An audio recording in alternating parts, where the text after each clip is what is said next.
आम्ही जरूर असं नसतो. तुम्ही सुद्धा बसा. खरंच ना.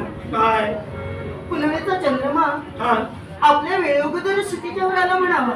म्हणजे मी तुमची एकसारखी मार्ग प्रतीक्षा करत होती. तुम्ही केव्हा द्वारावर येऊन उभे टाकल्यावर आम्हाला कळलं सुद्धा नाही. अहो तुम्हाला काय वाटलं मी आता झालोय? म्हणूनच म्हणाले. बराच वेळ निघून गेला.